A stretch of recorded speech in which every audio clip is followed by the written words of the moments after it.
Warahmatullahi wabarakatuh. Perkenalkan, nama saya Muhammad Putra Ramadan dari kelas 11 TKJC. Kali ini saya akan mempresentasikan tentang teknologi komunikasi data. Oke, langsung saja di sini. Yang pertama adalah konsep komunikasi data. Yaitu yang pertama ada OSI layer. OSI layer adalah model referensi yang diciptakan dari sebuah kerangka yang bersifat konseptual. Namun saat ini telah berkembang menjadi sebuah standarisasi khusus berkaitan dengan koneksi komputer. Tujuan dari pembuatan OSI layer adalah menjadi model rujukan bagi setiap vendor atau developer, sehingga produk atau perangkat lunak yang dibuat memiliki sifat interpolate, yang berarti user dapat melakukan kerjasama dengan produk atau sistem tanpa perlu melakukan penanganan secara khusus atau spesial. Yang kedua ada application layer. Application layer merupakan layer ketujuh yang ada dalam sistem OSI model dan menjadi satu-satunya layer yang dapat secara langsung berinteraksi dengan end user. Layer ini terletak pada tingkat paling atas dan diizinkan oleh perangkat lunak atau user untuk mengakses ke jaringan. Layer akan bertugas untuk mendefinisikan setiap konten yang ditransmisikan melalui jaringan, kemudian menampilkannya ke dalam aplikasi sehingga dapat dilihat oleh user. Dalam menjalankan fungsinya, layer akan bekerja dengan membantu beberapa protokol seperti DNS (Domain Name System), berikutnya HTTP atau Hypertext Transfer Protocol atau FTP File Transfer Protocol. Pada umumnya fungsi layer ini adalah untuk mengidentifikasi komunikasi, menentukan ketersediaan sumber daya, dan mensinkronkan komunikasi. Yang ketiga ada presentasi layer. Presentasi layer adalah lapisan ke-6 dari bawah dalam model referensi jaringan terbuka OSI. Pada lapisan ini terjadi pembuatan struktur data yang didapatnya dari lapisan aplikasi ke sebuah format yang dapat ditransmisikan melalui jaringan. Presentasi layer juga merupakan lapisan yang dimana data mulai disajikan dalam bentuk format tertentu, misalnya JPEG untuk gambar dan dokumen dan sebagainya. Yang ketiga berikutnya ada session layer. Session layer adalah jaringan komputer yang merupakan layer atau lapisan kelima dari keseluruhan lapisan OSI layer pada saat user menerima data dari sebuah jaringan, dan bertindak sebagai layer atau lapisan ketiga ketika terjadi pengiriman sebuah koneksi atau paket data sebagai peran sebagai transmitter. Session layer jaringan komputer sendiri secara teoritis merupakan sebuah layer atau lapisan yang terdapat pada OSI layer reference model yang bertugas untuk mengendalikan dialog-dialog yang terjadi antar node. Selain itu, lapisan atau session layer ini merupakan bagian dari lapisan yang bertugas untuk melakukan manajemen dari sebuah koneksi serta mendefinisikan bagaimana sebuah koneksi dapat dibangun. Berikutnya ada transport layer. Transport layer merupakan sebuah lapisan transportasi. Transport layer ini dapat menggabungkan beberapa koneksi transport ke dalam jaringan koneksi yang sama. Transport layer bertanggung jawab untuk menyampaikan data ke proses aplikasi yang sesuai pada komputer host. Proses penyampaian data yang dilakukan oleh transport layer ini melibatkan multiplexing statik data dari beberapa proses aplikasi yang berbeda, yaitu dengan cara membentuk paket data dan nomor port tujuan dalam header setiap paket data yang berada pada transport layer. Nomor port merupakan soket jaringan, yaitu alamat identifikasi proses-proses komunikasi. Berikutnya ada network layer. Network layer adalah jaringan, merupakan salah satu bagian layer pada keseluruhan sistem OSI layer reference mode yang terdiri dari 7 buah lapisan layer. Network layer adalah layer atau lapisan yang bekerja di antara data link layer dan transport layer. Tergantung pada proses yang sedang berlangsung, network layer merupakan sistem logik yang sangat erat dikaitkan dengan proses transmisi data karena menghubungkan komputer ke dalam berbagai jaringan-jaringan yang sudah ada. MAC address juga memiliki peran penting dalam lapisan ini, bersamaan dengan mendefinisikan dari IP address atau Internet Protocol. Selanjutnya ada data link layer. Data link layer merupakan salah satu dari ketujuh macam layer.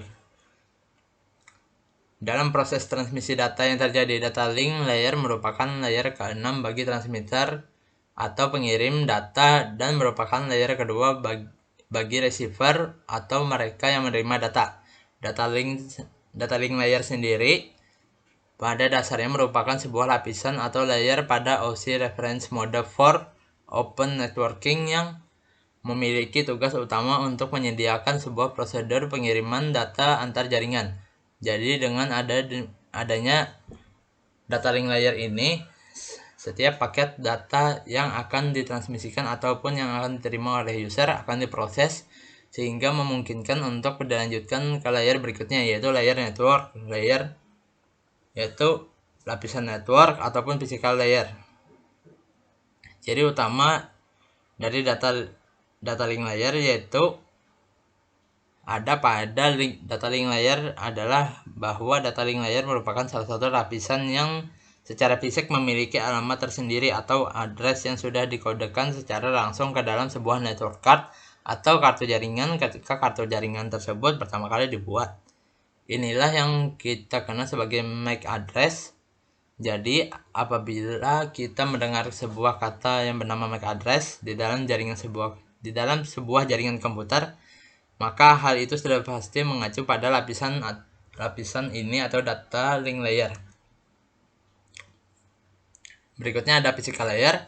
Physical layer merupakan lapisan atau layer ketujuh ketika membuat paket data mulai ditransmisikan oleh transmitter, di mana dalam hal ini adalah sebuah server komputer yang merupakan lapisan yang pertama kali harus dilewati oleh paket data atau informasi ketika akan melakukan proses penerimaan oleh receiver. Sesuai dengan namanya, physical layer merupakan layer yang memiliki koneksi dan juga definisi terdekat dengan perangkat keras jaringan yang kemudian membantu sebuah transmisi jaringan dapat berjalan dengan lancar dan sesuai dengan apa yang diinginkan. Berikut adalah media fisik yang memanfaatkan physical layer pada ISO layer, yaitu satu ada kabel diantaranya kabel koaksial, fiber optik, dan kabel UTP. Yang kedua ada NIC, yaitu network interface card. Yang ketiga ada hub. Yang keempat switch. Yang kelima repeater. Berikut adalah penjelasan dari physical, data link, network, transportasi, session, presentasi, application, dan fungsi-fungsinya beserta format-format contoh protokol dari masing-masing layer.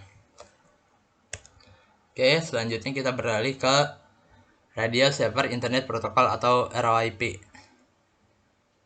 ROIP adalah sebuah teknologi sistem komputer yang menggunakan standar Voice over IP atau VoIP dan bekerja melalui perangkat lunak maupun keras. ROIP memungkinkan adanya multi komunikasi dengan banyak frekuensi serta terhubung dengan perangkat komunikasi, berbeda dengan sistem komunikasi dua arah seperti telepon.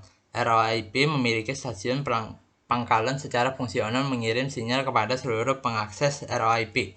Repeater radio amatir dapat menangkap sinyal dan mengirimkan radio yang tidak hanya terbatas pada wilayah tertentu. ROIP mentransmisikan sinyal-sinyalnya secara spesifik untuk aplikasi sistem LAN mobile radio atau LMR seperti push to talk atau PTT. Prinsip dasar kerja Cara kerja ROIP adalah memancarkan radio menggunakan standar VoIP, yaitu mengubah sinyal audio analog menjadi digital melalui LAN atau WAN. Perangkat-perangkat dalam sistem ini bersifat independen atau tidak saling bergantung. Suatu lembaga tidak terbatas komunikasinya pada sistem tunggal atau sistem eksklusif radio. Perangkat yang digunakan tidak terbatas pada satu perangkat, melainkan berbagai perangkat yang berbasis protokol internet atau IP atau gerbang yang dapat mengubah ke dalam bahasa IP. Adapun protokol penunjang ROIP adalah sebagai berikut. Yang pertama ada base station, yaitu perangkat radio pusat yang berada di stasiun kontrol dengan sisi pelanggan yang bekerja pada sistem digital exchange cordless telecommunication. Pada ROIP, base station merupakan protokol penting sebagai jembatan antara penggunaan IP gateway. Ini adalah contoh gambar base station. Itu adalah tiang yang sering kita lihat di jalan.